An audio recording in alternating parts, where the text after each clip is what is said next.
So one of the things about the 1980s, or any decade for that matter, is events are coming at you. You don't know what's going to happen from one moment to the next, and things keep coming at you, they keep coming up, and it's only when we get a chance to look back that we can start to understand them.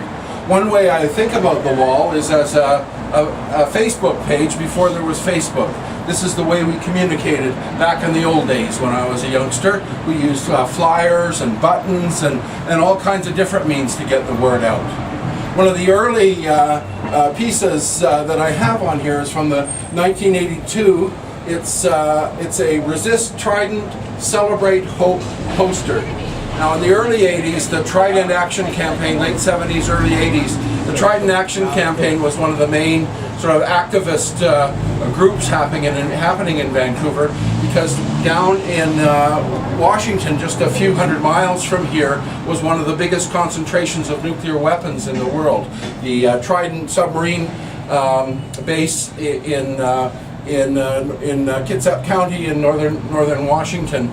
Trident submarine is about the size of the Harbor Centre tower, if you've ever seen Harbor Centre downtown, and it holds many dozens of nuclear, or it held at that time many dozens of nuclear weapons, and those boats are still there now. But there was an active campaign in those days to celebrate and Trident and resist hope.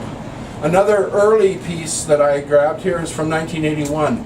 It's a poster from the Video Inn, and this whole exhibition is a part of the Heart of the City Festival in Vancouver.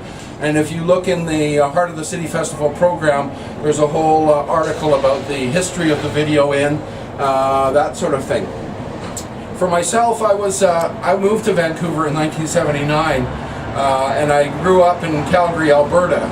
And it was quite a change when I came to Vancouver. Alberta at that time, and pretty much, well, and not so much these days, but almost very much at that time, was a very unidimensional province. There was one party that had been in power since the 1930s. There's only been 3 parties in power in Alberta since 1932. And so the political activity wasn't nearly as dynamic as it was in Vancouver. So when I moved to BC, I encountered new ideas like the labor movement, like anti-nuclear ideas and that sort of thing, and those are reflected here on the wall.